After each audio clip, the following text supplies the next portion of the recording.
the Bristol Flyers podcast.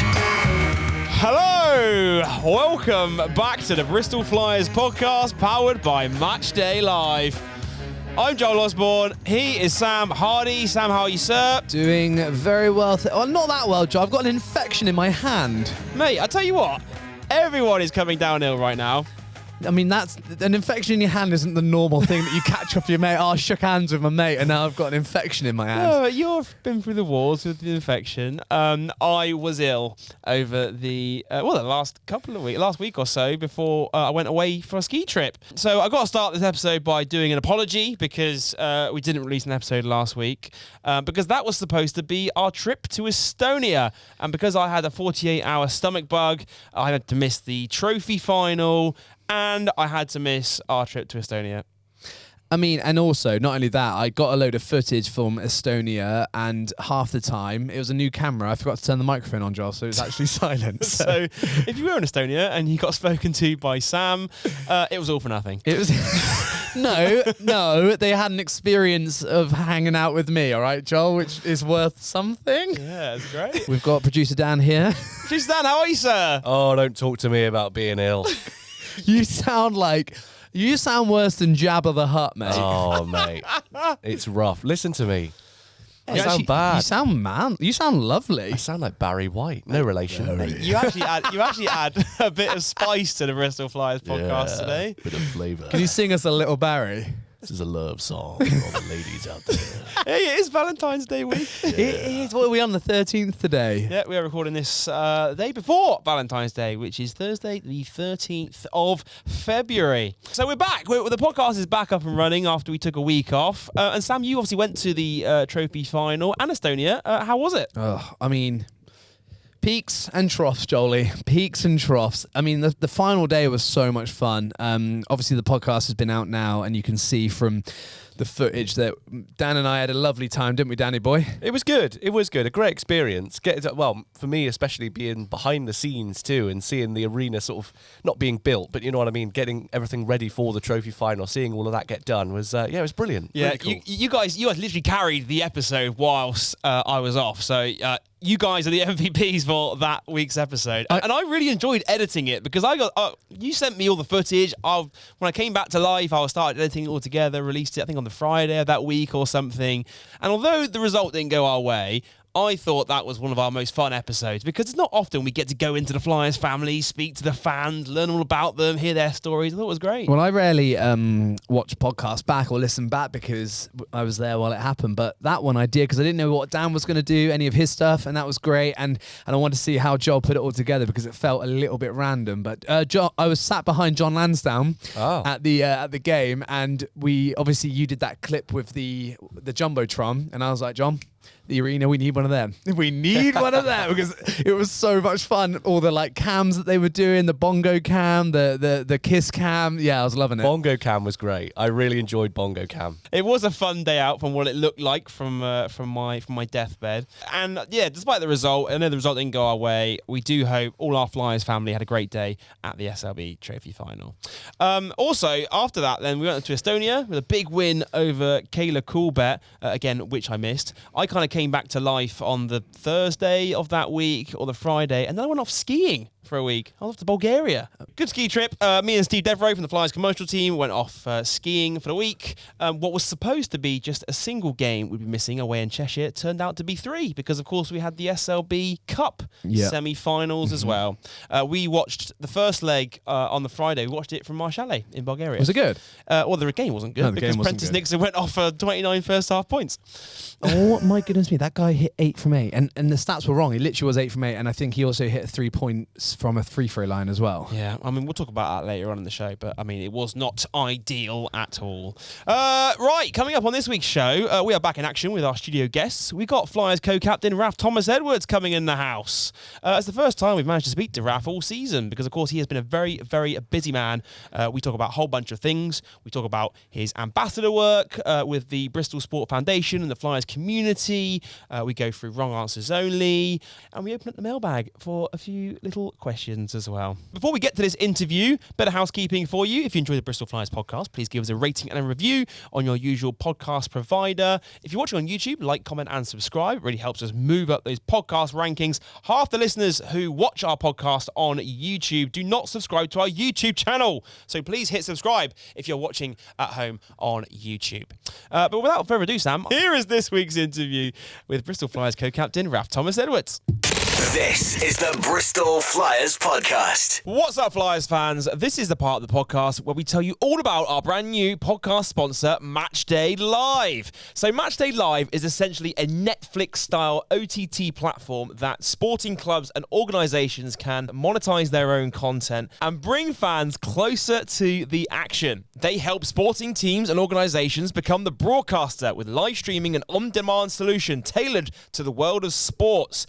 Deeper insights, richer monetization capabilities, and active support to ensure your fans are never in the dark. We're actually working with Matchday Live right now, Sam, to build a brand new Bristol Flyers TV platform that we hopefully be coming next season. But it's not just the Flyers that Matchday Live are working with, because they work with a whole bunch of other sporting teams and organisations, including Bristol City, Chesterfield FC, and our good friends at the Bristol Pitbulls Ice Hockey Club. So if you want to find more about how you can enhance your content with your own OTT platform, courtesy of Matchday Live, you can reach out to their sales team, sales@matchdaymediagroup.com. That's sales@matchdaymediagroup.com. This is the Bristol Flyers podcast. Welcome back to the Bristol Flyers podcast. We are powered by Matchday Live, and we are very pleased right now to be joined by Bristol Flyers co-captain Raphell Thomas-Edwards. Raph, What's up, guys? how's it going? Yeah, it's good. It's good. I've had to claw and scrape my way back into the podcast. Yeah, we have. It's been literally. It's been about 5 months since. No, longer, surely. Well, obviously this season we started it back up in September. Yeah, and it's true, literally been true. 5 months, and we still got a whole bunch of players in the team we haven't had on the podcast yet. When did we actually do the last one with you officially, though? Like, do you remember what date it was? Absolutely not. I know I was on like 3 times last year, so I'll let you guys off. Maybe I just did all my times last year. There'll be more opportunities, mate, coming up. I can tell you that for a fact. Joel said he didn't like your style, so that's. And I don't mean your speaking style, just your clothing. Do you know what I mean? That's what he said. It wasn't me, mate. It was Joel. That's brilliant. No. Okay, well, I'll change it next time. We are getting round to all the players. We've still got like Keely and Jared to do. Got Elaine to do. It's because, I'll tell you what it is. It's because we're doing the 20th anniversary episodes throughout the season as well. So every now and then we're sprinkling in a former player, which is spacing out the players throughout the season. So we haven't got the whole roster in the front half of the season. I kind of want to spread it out along. Yeah, I mean, we still got plenty of time. We're only in Feb. We'll get the others in at some point, so all good. Yeah. 5th season now with the Bristol Flyers. That is mad when you think about it, isn't it? Yeah. You know, he talks about 20 years. I felt like I've been here, about 20 years. You look like you've aged 20 years as well. I know, it's good. Don't have any comparisons. You don't want to see that. Mate, I was gonna talk about aging, mate. I see you got a little beard coming on now, mate. Is that a little bit new? I've got to grow the bottom because the top's getting a bit thin. So I think it's been a long time here. This is the first time actually living here. My partner in Samantha, I know you both know, has moved here as well. Yeah. Never heard of her. Yeah, cool. All right. For the listener, Sammy Roscoe, she used to play for Caledonia Gladiators last season. Great professional career, spanning all over Europe and stuff. Yeah. And now being here in Bristol, she's playing for the Flyers women. And also, she's working in the office with us. She's moved to the backroom staff side of things at Bristol Sport. Yeah, it's part of the family. I've been here for 5 years. I've kind of worked my way into it, and I've brought some baggage along with me, and she's enjoying it. So I think it's it's just a bit amazing to kind of get her to be introduced to people that I've met. As Rebecca and Tim, my sponsors. I can't talk right now. My sponsors. She's been able to meet them again. They've been amazing to meet you guys, and maybe not so much as amazing as them. But it's still been great for to kind of bring her in. Before I left Bristol Sport and worked for Fortress of Bath, Sammy joined the team, and we would made sure she was welcome, right, by bullying her. Basically, is that how it went that's down? how I heard it. Dan, you wanted to say something? Well, I was going to say, Sammy, by the way, not just playing for the Flyers women, pardon the pun, flying as well. Team of the week. Yeah. Team of the weeks week? ago. Yeah. Yeah. 7 blocks. Wow. Yep. Really? She's 7 like a wing blocks. player as well, isn't she? she's everything. She's everything. You know? To get her to retire, to kind of come here, I don't know what I've done, but like she's been amazing playing. I know she's working as well, so she's trying to find a balance between the two. But I think basketball is always going to be a part of her, so I think that's amazing. It'd be good to get her on the podcast at some point as well, actually, just to talk about Should have done it today. her career and we could have done. I mean, Give her a call. She's 10 very minutes or very whatever. busy in the office as well. Whenever I catch up with her in the office, she's got loads on her plate right now. Oh, well, we appreciate you coming on the podcast, mate, because I know it's been, as you say, a long time since you've been on the podcast, and obviously you haven't been on the court in a while as well. You sort of on that road to recovery now. It was an MCL back in December? Yeah. Unfortunately, as with my age comes a bit of other things. It's taken me out from playing, but my role is still as the captain. And you say I haven't been on court. Well, if you're watching me on the sideline, most of the time I'm standing up, like yelling at guys. I kind of got that from Andreas, I guess. Yeah. So I think it's still been a lot of enjoyment from me being able to kind of lead guys and to kind of say, my experience of 5 years and kind of pass that on to them. Yeah. So MCL, what's that? That's the medial. That's the side of your knee, isn't it? What's the? Did you rupture it or not? Yeah. There's Full actually every part of it was on the zone because someone fell into my leg. I kind of went down. I watched it back. Of course, I watched it back, and the announcer was like, "Oh well, it doesn't really look like anything," because I just kind of stood up, kind of walked off. I'm thinking, "What? I've heard something." And then Did it not hurt, or it did hurt? Oh yeah. Okay. Yeah, I yelled. You can kind of hear it when you watch the game back. One of my closest friends called me and said, "We must have done something. I've never ever seen you stay down ever." Wow, and he's known me since I was young. But it's just cost of living, I guess. It's just one of those things, and I'm working my way back. Did you feel that as soon as that contact was made, you were like, I know something has happened here? I was about to swear then. He was like, I know something has... Because some players, you can feel that straight away. You're like, right, Yeah. I know something's wrong here. Yeah, so walk you through the play. I tipped the ball in, like it was a hustle play. I'm yelling like, yeah. Then they come down the court, because I'm facing the other way, it kind of puts me out of position. I then get back into position, but I'm a bit later than I would have been. He is running inside the key. He throws the ball up, like there's a foul, and then he kind of falls into my leg. If I step any other way or he falls into me at any other time, I would have just kind of fallen over with him. But I put my foot down, he fell into it. I felt a pop, I kind of go down. I yell, I'm staying down, and then I kind of get back up. And then I'm thinking, is it bad? I'm walking over. There's things happening around me, but I just remember thinking, oh man, okay, it doesn't feel too bad. Then I go to the bench, Dom checks my leg out. I'm thinking, oh yeah, I'm good. Yeah, fine.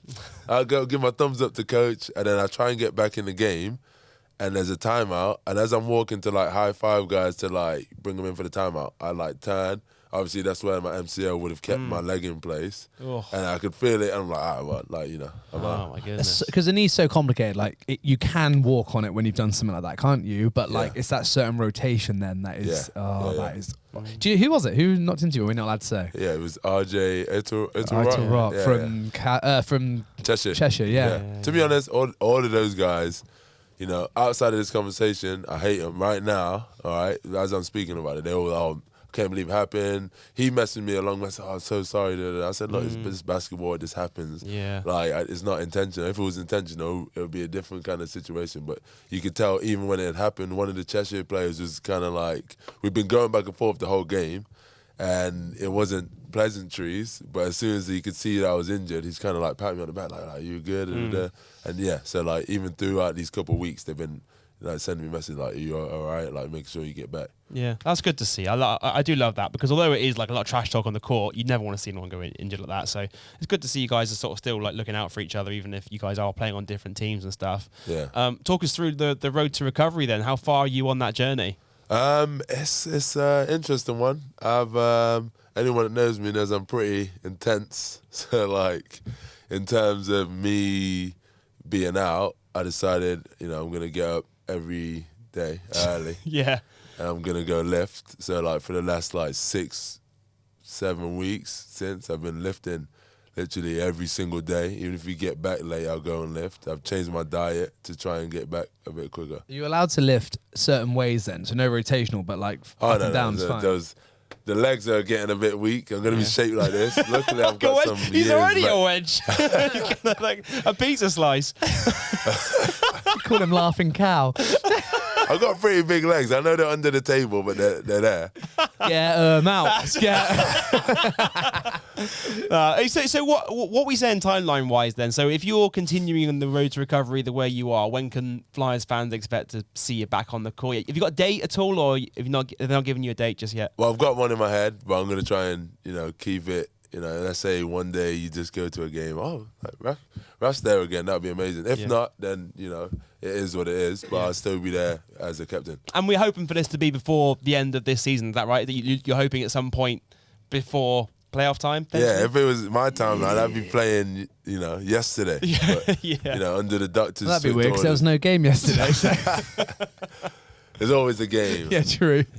well, let's hope we can see you back on court sooner rather than later, mate. I know it's been, I imagine it's been a quite tough stretch for you as a player, sort of mentally having to sit and watch these games from the sidelines. And these are just not just games. Like some of the games you're missing right now are some of the biggest games in our club history. I mean, there was obviously the trophy final, the SLB Cup semi-final, both legs. How have you been able to manage that mentally? Just like having to watch those results come in and just not being able to get out there and actually play basketball? Well, like I said, it's basketball. It's the cost of living. Like, you don't always get the luck of being able to play in every single game. And I think just me playing for 5 years and, my hair getting thinner, I've got some maturity that comes with it. And I understand that just because I can't play doesn't mean it wouldn't mean the same to me if we had, kind of got these games solved. Where it does become tough is when we lose. I remember me and you having a conversation years ago, and it was actually in COVID because I looked back at it and I'm sitting in my room and we had a conversation about me coming back. I said I got some unfinished business because we went to the final, and then to get back to it 5 years to the day would have been amazing as a story, but maybe the story is just not quite finished. And I think with the EMBL, it's being so close to like going to the next step, sometimes it's a bit frustrating that if you look at it from a win-loss kind of thing, it's like, oh well, we haven't won, but in reality we were second. Every other team was at home feeling great. We're probably feeling the worst in that moment, but it was a lot to get there, to get all the fans there, for us to kind of set the bar for upcoming years, especially leading into the stadium. I think it's it's all been positive. Of course, I would have been like to have been out there doing what needed to be done, but it doesn't take away from what we did get achieved. We do miss you though, because you offer something which isn't usual. You're like big and strong, but you're also really quick. So, but it's true. So like, who guards you? How do you? It's really hard for a matchup for you, isn't it? Like from the other team. And I think there's moments where we needed Raph, big guy, quick guy, to be fighting that smaller guy and bullying him a little bit, or vice versa. Like having you on a bigger guy who's slow, and then you can just like outmaneuver him. Like either one of those, we've missed you in those situations. And there's not really another guy on the team who's like you, is there? Let's be honest. I think also, like, I would say having that veteran experience, because essentially, because obviously, back when you first joined, you were one of the sort of the younger players on the team. You had veterans on the team, but that you guys, you and Les, are now the veterans of the team, and having players that have, like yourself, played in these finals before. That is hugely important on those stages. And you look at the build-up of our team, we are a very young team. And having that veteran experience in those big moments is hugely important. Obviously, you're doing it from the sidelines right now, being injured, but actually being on the court, I just think that's such an intangible that you can't necessarily quantify in those big games like that, right? Yeah. I mean, you're thinking of my best games, right? You're not thinking of me being out there, being, liability. Right, okay, so it's just basketball. I could have been in there. We could be saying, okay, we need X, Y, Z. We need this player from the past. I think we have the tools to get things done. And, Joe brings up a good point about the fact that we are a young team. Like if we speak about, Newcastle's team, I don't know, maybe one or two rookies, when we have a lot of guys that have a lot of potential, and I know they're going to go on to have amazing careers, and hopefully we can get them where they need to get to before, we're kind of looking back, oh, he's done well. We want him to do well here. So hopefully there is a opportunity for me to continue to bring that presence outside of the court and also get back to the court, and do what needs to be done. Yeah, I am big, I am quick as well, and there is no other like Raph. But again, there's Kendalls, there's Les's, there's Keely's, there's Jared's. I could go down the whole team. Like we have enough to kind of get it done. So I just want to figure out how we get it all sorted out. I was just trying to give you a compliment, bro. Just take it. I know. Just take it. No, in fact, you're rubbish. I hate everything about you. Okay, sorted. All right, appreciate it. Well, I know you have been keeping yourself extremely busy throughout not only whilst playing, but also since your injury. Of course, you do a whole number of different things on the side as well as your playing career. And a big focus for us on this week's episode of the show is Flyers in the community and highlighting some of the amazing work that we are doing out there in our community. And this season, one of the few projects that you have been doing alongside your playing career is that you're working with the Bristol Sport Foundation as an ambassador role for the club, aren't you? Yeah.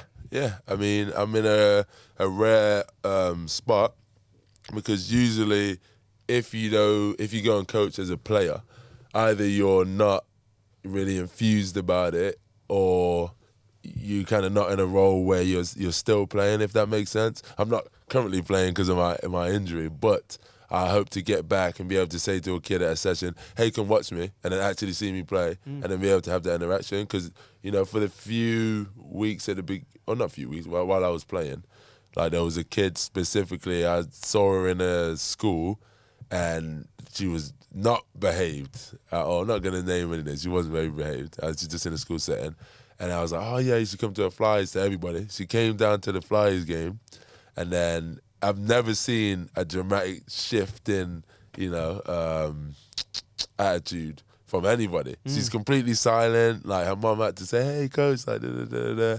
So then going back to the school, I didn't know how to, approach it, but I kind of go to school. She's got the energy that she had before, but she's listening to everything I'm saying, and to be able to have that kind of impact, just being able to go into schools as a coach, you could be a great coach, but maybe you don't have that role model aspect that they see, or as a player, you don't get to see the kind of coaching side and the impact you have. But to be able to do that, it's been amazing. Yeah, I love that. There's so many case studies we've seen of you guys and the community coaches going into schools, and we're seeing players just a light just sparks in their head when they get introduced to basketball through projects that are done through the Flyers community and the Bristol Sport Foundation, and then to see that as a pathway into them playing National League basketball for Flyers at under 12s, 14s, 16s, 18s. It's incredible, and it is the journey. And is that something that yourself as a player growing up, did you have that opportunity when you were growing up in school? Did you have, because you grew up in Leicester, right? Did you have like players from, say, Leicester Riders go into schools and be that figure that you are now being to kids here in Bristol? Yeah. Okay, my journey started with a player that he actually played for Sheffield Sharks. His name's Jermaine Gonzalez. He was the one that kind of got me going. He had ties in Leicester, so that's why he was in Leicester. But then another player from Leicester Riders, Rod Wellington, came to my school, and he kind of he half coached the team, but like me building a connection with him kind of gave me a bit more inspiration in terms of, okay, what can I do as a basketball player, and to, slowly but surely kind of get into that role where now I'm going into schools as a, more mature player. I think it's, just come full circle. I love that. I absolutely love that journey, because it's essentially how we bring new players into the sport. It's not just players. It can be fans of the game. It can be backroom members of staff into the game. Like every role needs filling in basketball, and to be able to have role models. I never had that at school. Like we're in Dorset. We had never had like. Didn't think you had schools in Dorset, mate. Well, we never have like there was no even the top flight team near us in Dorset, let alone have players come into our school and actually introduce us to the game. And obviously I fell in love with basketball through, I think, PE at school. But to have a figure like a pro player actually come in and say, look, this is what I'm doing. There's a real pathway into actually making a career out of this and playing pro basketball. And then seeing 5-10 years down the line, probably those players that went into school now seeing you play in the top flight, there must be great special for them as well. It's such a special thing.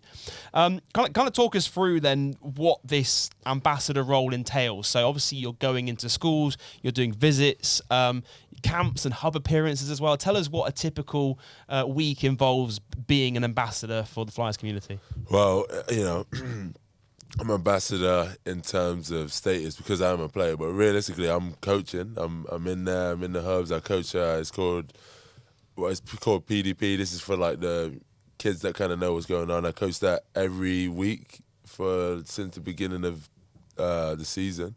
Les has also been in there, and I think we're working with everybody. I know I was a bit late. We're kind of working with people in Bristol Sport Foundation to kind of get that more of a system, and they're happy to kind of have me there.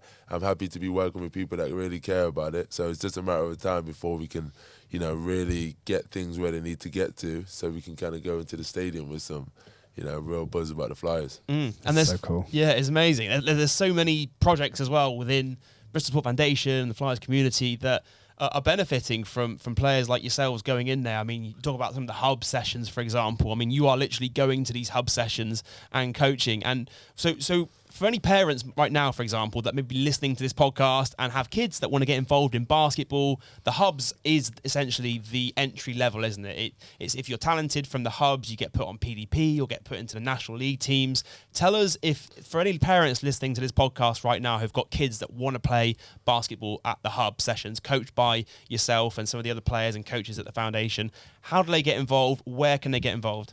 Going on the Bristol Sport website and just signing up for a hub, and then figuring out, which one's the closest to you would be amazing. I know we have one at Cartham on Saturdays. I think that's the most, I say entry level, but that's the easiest one to kind of just set yourself into.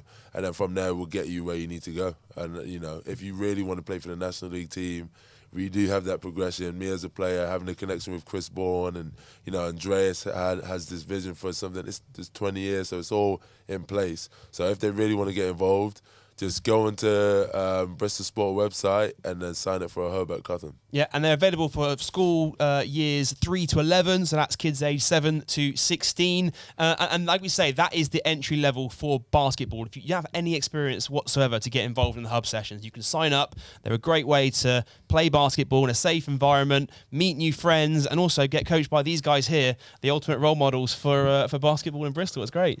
The ultimate role models. How do you feel about that, Raph? Yeah, I mean, I don't know. I don't know how I feel. I was going to say, oh, yeah, it's great. But I think one of the reasons why I feel like I'm a good role model is because I've been all the way at the bottom in terms of starting a hub session. I've kind of gone through it. I've played for the National League teams. I've then played for my national team. I've gone to America. I've then come back to England. I've seen other places. I've coached everywhere. I've been in the Flyers program for a while. I haven't been in Bristol as long as, Corey. But, I think me being here, I kind of have for, the 5 years or over 6 years, I think I have a pretty good understanding of Bristol basketball and how I feel like it should be going. And just talk us through, what was it in particular about, giving back to the community? What's your why when it comes to, wanting to give back to the community? Because we have so many players that can come in and just play basketball, and we have players that don't get involved in the community at all, but you're actively going out there and introducing basketball to these kids. What is it that drives you to really give back to the community? Well, the story I kind of gave at the beginning, somebody gave that to me. It's kind of, giving me friends, it's giving me a partner, it's giving me, a career. So I feel like it's only right for me to kind of go and give back to, the next generation of kids. And then on that aspect, I've always had that in my head. I did similar stuff in America, right before I started playing. But then Andreas kind of approached me at the end of last year and said, hey, would you kind of want to do that? And this is kind of what it's going to look like. So, I feel like that kind of investment in me, in terms of me being here, I feel like it's only right that I give it back to Bristol, and, I can't thank Andreas enough couldn't thank Coach Andreas enough for helping me. Coach Kapoulis for giving me that opportunity. Mr. Andreas to you. I tell the kids to call me coach, so it's only right that I show that same respect to If they're calling you coach, what do they call Andreas? Coach's coach. Coach's coach. Coach Gwen. But it's that thing, though, isn't it?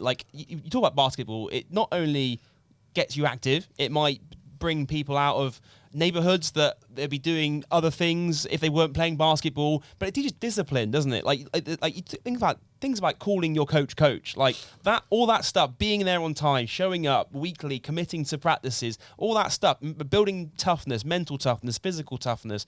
Basketball is a sport that brings all that together, isn't it? Yeah.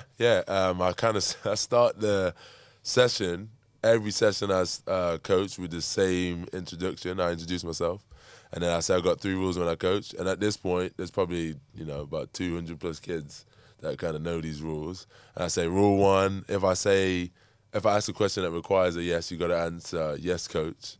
Rule 2 is if I'm talking, you got to focus. So that means no playing with balls, no talking to each other. And they're like locked in now. And then rule 3, like anything we're doing, you got to make sure you're confident and that this is something that you can take onto other aspects. So hopefully there's some kids that are watching that have had these rules before and they can kind of take them through basketball journey and then, in other aspects of life. Yeah. Yes, coach. No, I honestly, I absolutely love that. I think for me, basketball brought so much, and obviously, I have a career in it, making content and working behind the scenes. Same for yourself. Obviously, not as much now because I've been away from Bristol Sport, but you're still involved very heavily with the club and with the show as well. It just brings everything together. I absolutely love that sort of stuff. Obviously, Rath, obviously these projects with the Flyers community and the Bristol Sport Foundation and all the sporting charities associated with the sporting group, they require funding. And we actually had the Bristol Sport Gala Dinner last week where all the sporting charities, they get together, they come down here at Ashton Gate. It was the 10th anniversary of the Bristol Sport Gala Dinner, which has absolutely flown by. I remember going to the very first one. But it was a great opportunity to bring the sporting charities together and raise these vital funds. And you must have been to quite a few of these gala dinners now, right? Yeah, that was my 3rd one. I haven't been to 10. I wasn't there 10 years ago, but it's been my 3rd one. I was sitting on the BSF table this time. I know there's been a little shift around, and Lisa Knight kind of brought me up, asked me some questions about it, and it's just always an amazing experience to be able to get that connection between the sports, to kind of get the message out, because it's all fun and well as 3 talking about it, but unless everybody hears it and like gets on board with it, it's not going to go as smoothly as possible. And I just want to thank everybody for their contributions to the vision that everybody has at Bristol Sport. Yeah, there you are on screen with your tux, your dinner suit, Looking good, mate. Looking very dapper at the. We're actually watching Les and Corey, like doing an even better job of answering the questions than me. Zach Viner at the front there as well. Yeah, shout out. All the sporting stars were in attendance. I mean, it was everyone got together. So we have to give a huge shout out to anyone who bought a table. We had a live auction there as well. So massive shout out to anyone who chipped in to the live auction. Of course, Lisa Knights, that you see her on the screen. She was presenting the gala dinner alongside Joe Sims, who I know you've been very close with recently. He's become a real advocate for Flyers recently. Yeah. I actually met him on a podcast. I'm not going to butcher the name, but it was a podcast I've been on multiple times. I know a couple of guys that have kind of put it together. That's why I met him the first time. 3 peeps in a podcast. Yep, there you go. I appreciate you saving me there. There you go. And then he had me on the radio probably 2 times before. Mm-hmm. And then they casually were like, oh, yeah, we'll come down and we'll do a session. So I'm, oh, yeah, whenever. And then right before the final, they came down and I tried my best, but I'm not that amazing of a coach where I can get Sims to be amazing. But the kids, I'm good with the kids. But he came down, he really enjoyed it, and the fact that we kind of turned away, cameras were off, and he's still shooting.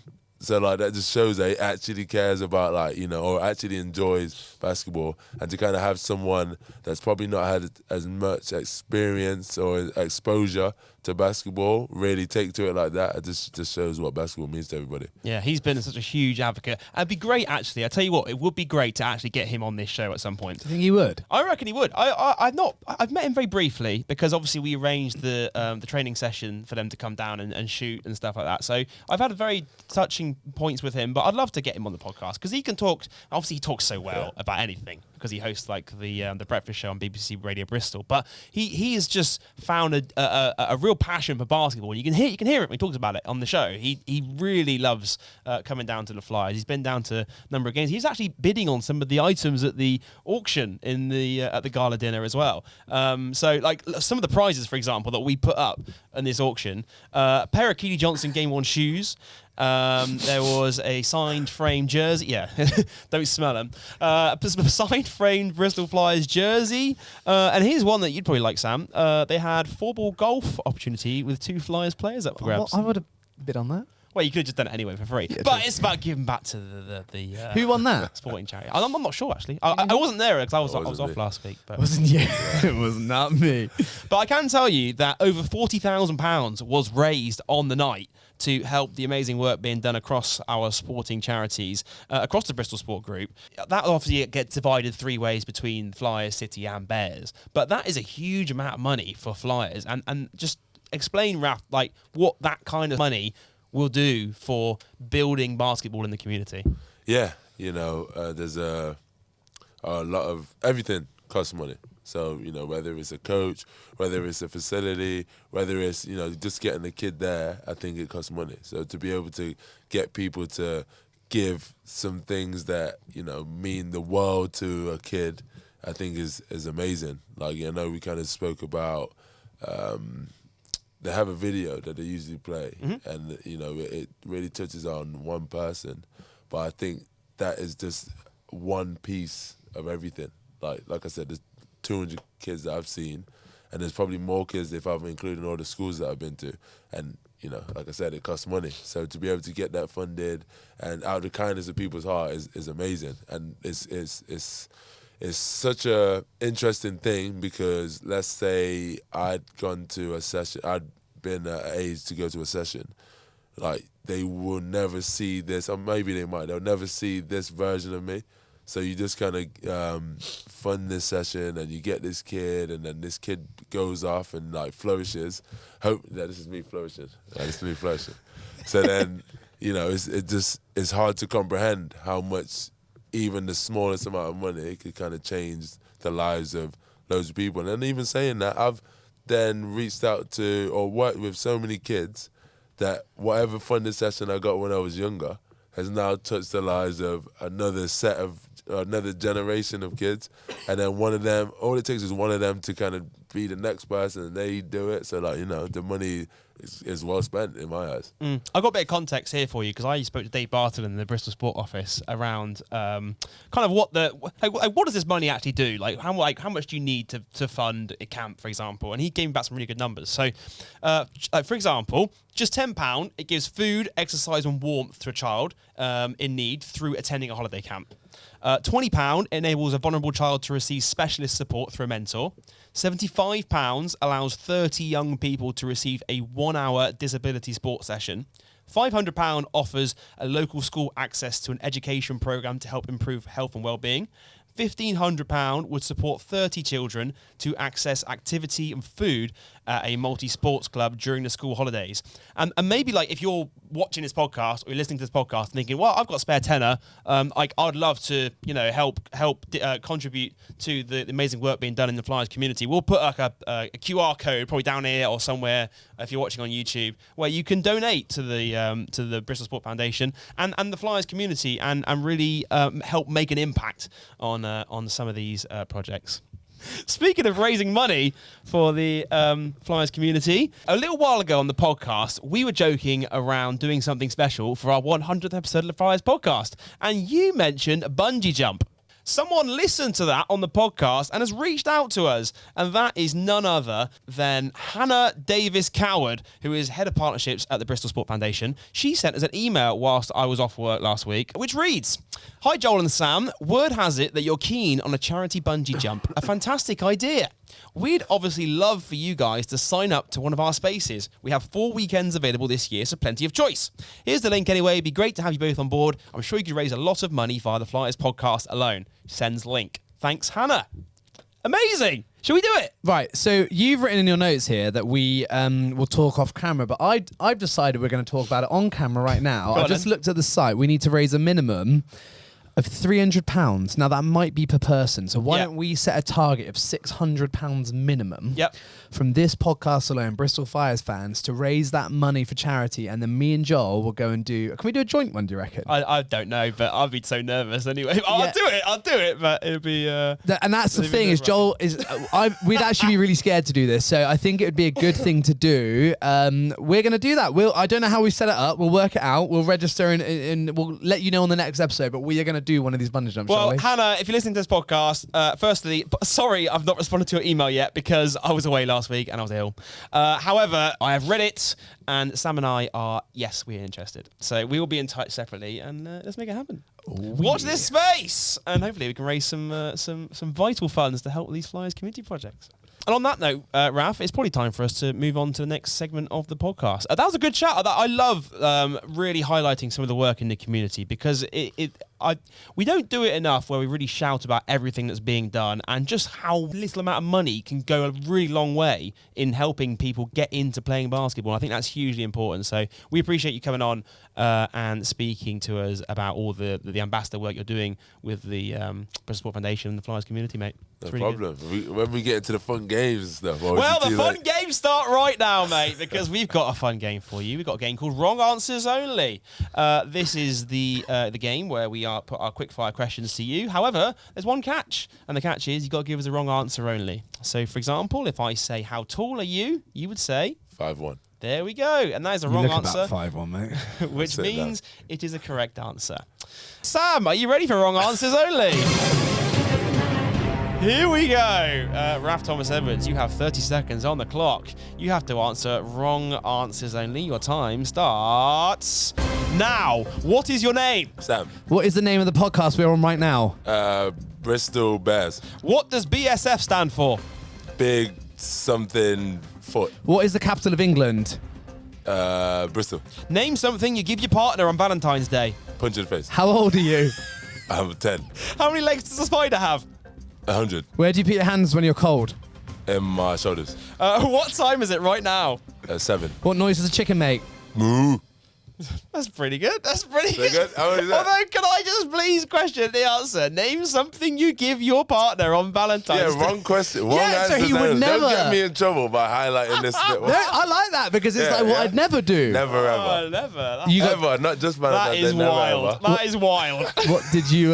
What do you think you got? What, for Valentine's No, Day? no. What answers? How many did you How get? many? 12. Producer Dan? It's a perfect 10. Quick one and all. I mentioned at the beginning of the podcast, but I actually have a stupid infection in my hand and I literally need a doctor's appointment to get some antibiotics. But this podcast is so good and going really well. What I'm going to do is we'll quickly pause it. I'm going to head off to my appointment. And are you all right, Joel, to carry on? I'll carry the show podcast without you, mate. me? Don't worry. And you, Dan, are you all right to do that? We'll Yes, carry. I can do that. Sounds like he's dying still. He is dying. He's very ill. Raph, I know this is going to carry on, but I genuinely really appreciate that. All that stuff you're doing is amazing, and I think we should keep shouting about it. Remember to clip up the thing about bungee jumps for socials, Joel, because we're going to raise a minimum of £600 here on the podcast. As for now, I am out. I'll see you all at the next one. On that note, it's time for us to get to the news. This is the Bristol Flyers podcast. And just like that, Sam Hardy has disappeared from the podcast studio. Look at the podcast magic for you there. But the show goes on, and Raph is still here, and producer Dan is still here. So it's time for us to talk through the latest news. Raph, so many games have happened since last time we recorded the podcast. So there are a bunch of games. We're not going to talk about them all. A couple that I wanted to kind of pick out. We should probably start with the trophy final. Not the result we were looking for on a day. It was Newcastle that came out on top in Birmingham, 97-78 over the Flyers. What did you make of this game overall? We kind of touched on it earlier in the show, but what were your overriding thoughts at the end of that game? Well, as a competitor, you want to win. As a, Bristol Flyers player, you want to win as well. But we understand that it's wins and losses. I think it's just part of the season. It would have been amazing. But, some things aren't meant to be, I guess. I think the experience was still great to kind of see the sea of blue in the crowd and have the fans be there and the fact that they enjoy the day. I know I spoke to some fans after, and they were talking about the experience was amazing. Sometimes when you're playing, you don't really think about that. You think, oh man, we lost. You didn't think, okay, they just came up on the bus and they've been all together for the whole day. They've kind of really bonded, and the game would have just been the icing on the cake. So to have that experience and kind of to have contributed to that, even in previous games to get us there, it was amazing.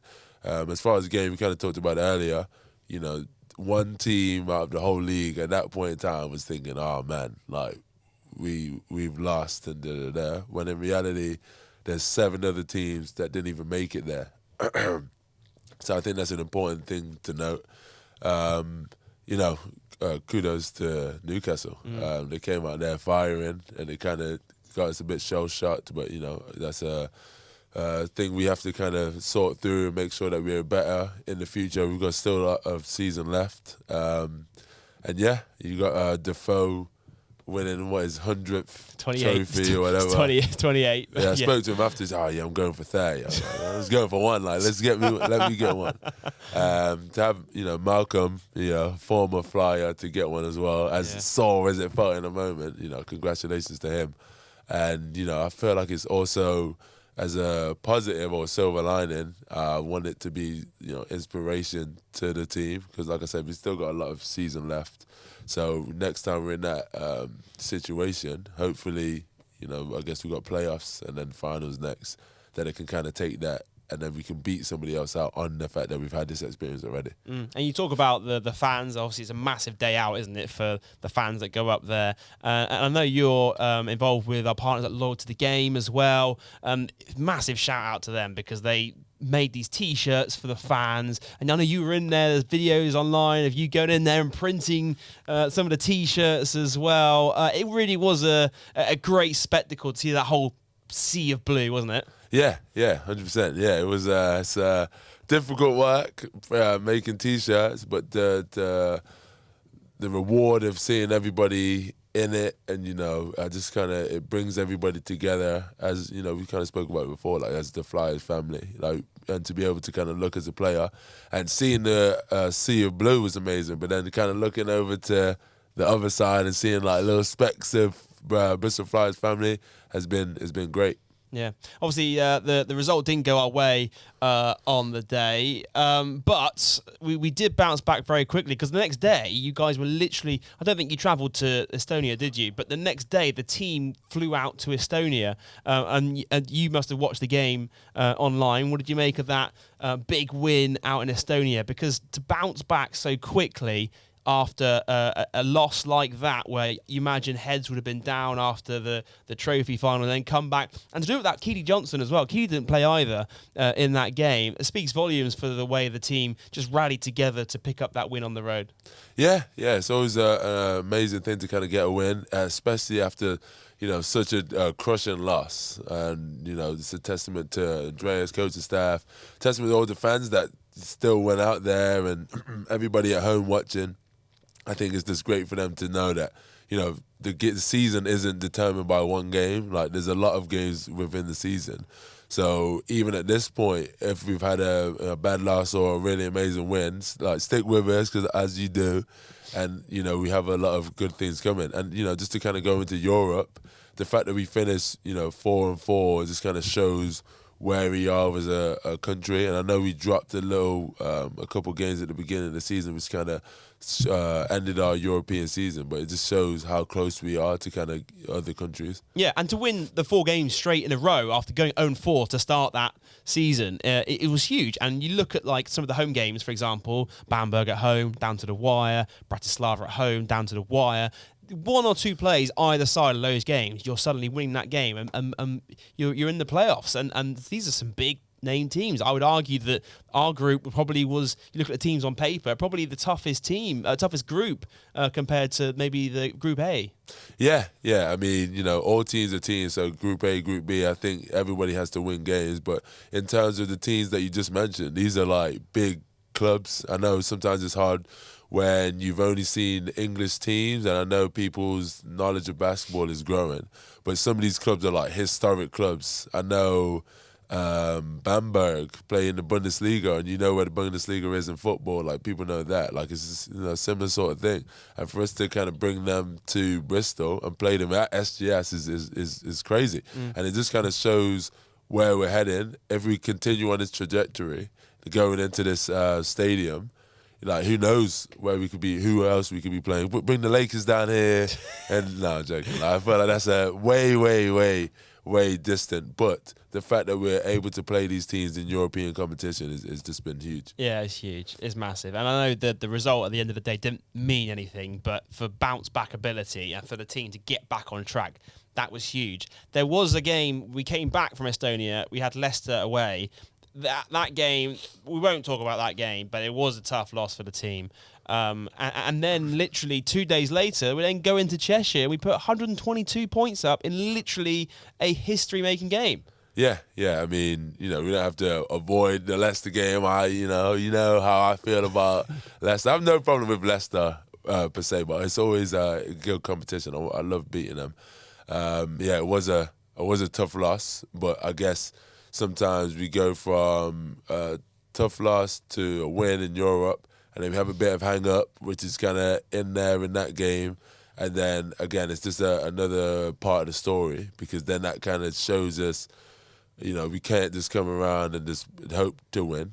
And then we go with the right mentality into the next game against a different style of team, and then we kind of put up historic numbers and have Jared. I don't know what he scored in the Leicester game, but to have him respond personally like that was amazing. And the fact that he's got 2 records, I've been here 5 years, I ain't got nothing. It's a bit of no, I'm joking. But I think it's it's all part of the season. I think it's realistically it's impossible to win every single game, especially in a league where all the teams are so competitive. But then it just shows how consistent you have to be and how meaningful each game is. Yeah, there's so much parity. We speak about it every week on the pod, but there's so much parity in SLB this season compared to other seasons where you have one team running away with it, one team being the team that usually finds themselves quite far down the bottom of the table. This year, everyone's beating everyone. So it's getting, really, really competitive. And there's no easy nights at all in SLB. Talking about some of those records, by the way, you mentioned the records. I'll talk through them here. 94 to 122 was the final score. 122 points is the most points that Flyers have ever scored in the game in top flight history. So that was a record broken in that game. Jared Sherfield set a club record for 3-pointers made in a game with 8 on his way to 29-point performance. You have to remember also, when Jared Sherfield played Cheshire earlier in the season, he scored 37 points. So that was a club record for points in a game. So as you say, Sherf has 2 club records broken, broke another record with points in a game. And you talk about bounce back. I mean, there's bounce back, and then there's this. I mean, we started the game 22-0 on a 22-0 run. Were you on the bench for this game? What was the mood like during that run? Because I imagine, you have Kendall Lewis putting David Olf on a poster, and then you've got Sherf knocking down threes for fun, and you just see this run just racking up, and suddenly it's 22-0, and the game's pretty much done before the end of the first quarter. Yeah, I mean, Cheshire are a high-volume scoring team, so they could always come back. So to kind of start with that kind of, leap board from the start is just amazing. It's the first game back in Cheshire since I got injured, so I'm already thinking, oh man, we have to win this game. I'm a bit like, oh, this is the spot where it happened, and talking to the team, and to kind of have us respond well from a loss in Leicester was, I think, the biggest thing, because if you go from one loss to a next loss, it starts to affect confidence, whereas if you go from a bad loss and you respond, especially like that, it just kind of gives you that confidence to kind of carry on for the later games in the season. I think, Jared being able to score like that just shows the potential of all the guys that we have. Not just Jared, everybody contributed in a way that just kind of shows their potential. And as you spoke about earlier, we do have a young team, besides me and Les, but, we're young at heart. But again, it just shows where we can be if we get things right. Yeah, and then obviously we move on to the Cup semi-finals, and that was another huge chance for Flyers to reach a major final this season. And essentially, we have the home game for Friday night. We had the home game at SGS, and that second quarter was the costly quarter for us. I mean, Prentice Nixon, he went off for those 29 first half points and knocking down threes for fun out there. And you're almost thinking, we're almost getting flashbacks from maybe the trophy final when Okoro's going off in that first quarter. Yeah. not just flashbacks, you kind of, see exactly how he responds to that certain situation. And I think that's just one of the things that, Andreas is kind of drilled into us to kind of not end up in that situation again. And then we go into the next game where, we did lose by 3, but that being a different kind of situation where we're not already down 24, it kind of gives us a different perspective and, kind of shows, because Sheffield are a good team, like easily beatable team. If we'd given that effort at the beginning, this next game would have been completely different. And I think guys are learning, and they're learning to be more consistent, because you can't just do it one possession. You got to do it every possession. You can't just do it one game. You got to do it every game. So I think that's just one of the things that they're learning. And not even fingers crossed. Like we're definitely shaping up in practice. So hopefully that can kind of turn into results at the end of the season. Yeah, the first leg, Flyers fell 64-88. Sharks won the second leg 66-63, 154-127 on aggregate to put their place in the SLB Cup final in March, where they'll play the Surrey 89ers. I've got a couple other bits of news to get to before we wrap up this section of the podcast. The first one is there is a new date for our previously postponed Caledonia Gladiators game, and it was previously set to be played on Sunday, January 19th, before it was swapped in place of our SLB Cup quarter-final. However, a new date of Wednesday, March 19th has now been locked in with tip-off set for 7:30. Important one here for season ticket holders. This game is included in your season tickets. However, because this is an extra game, because you got the Cup game also included on your season tickets, this game will not be loaded into your digital season ticket. Instead, you should by now have received an email from our supporter services team with your ticket if you're a season ticket holder for that game. If you haven't, you can reach out to our supporter services team on supporterservices@bristol-sport.co.uk. One final bit of news to get to before we wrap up this section of the podcast, and that is Bristol Flyers are running a Valentine's weekend deal on our 2024-25 away jersey. Get it up on screen, producer Dan. There it is. We're offering 14% off the Flyers away jersey. Offer runs until midnight on February 16th. Head to the website right now. You can also use the 14% off in conjunction with your 5% discount as a season ticket holder or a member. Get them right now over at bristolflyers.co.uk. The pink jersey is on offer this Valentine's weekend. And that's it for this week's news. This is the Bristol Flyers podcast. Right, final bit of admin to do here in the Bristol Flyers podcast, and that is our mailbag segment, Raph. Before the show, as always, we put out on social media, we ask fans to send in their questions to you, and we've got a whole bunch of questions here. Michael_Court2602 on Instagram. He wants to know, what size T-shirt do you wear? XL. Just XL? Yeah. That's an interesting question. I think, why would you ask that? But yeah, XL. Yeah. Oh, I know why he's asked that. Have you seen those T-shirts? Is this the guy? So, okay, right. Yeah. So, context for the listener, I'll try and find a picture of this because I have seen fans walking around SGS with white T-shirts with a picture of Raphell Thomas-Edwards' face on the front. I'll put it up on screen now in the edit for those watching on YouTube. Do you know these fans at all? Not personally, but like I've seen the T-shirts before. We've spoken to them. I've spoken to them. I've taken a couple pictures. I think it's amazing. It's great, isn't it? I need to get me one of those. It is so good. Well, maybe there might be one on the way to you because they've asked what size T-shirt you are. He's an XL. Max Cooper on Instagram.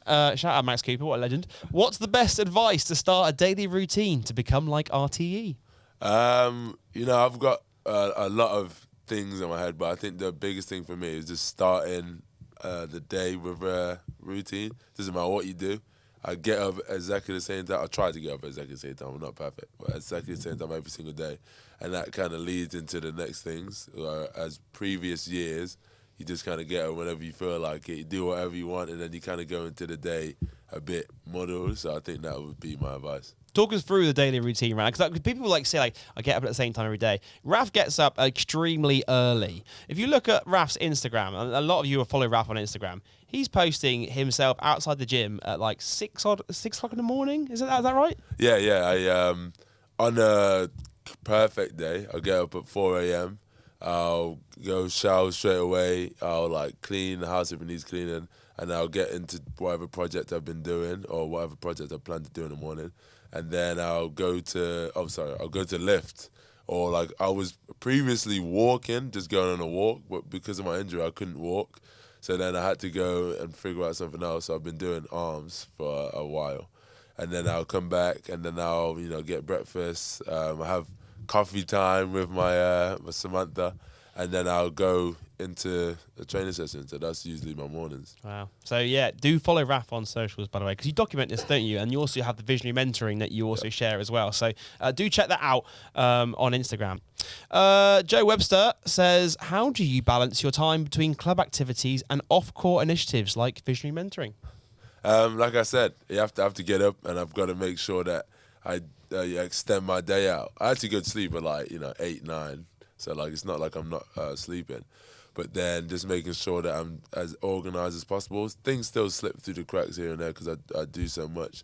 But if I have a passion for it, I kind of, try and get it done. Last question here. Rue.alc on Instagram.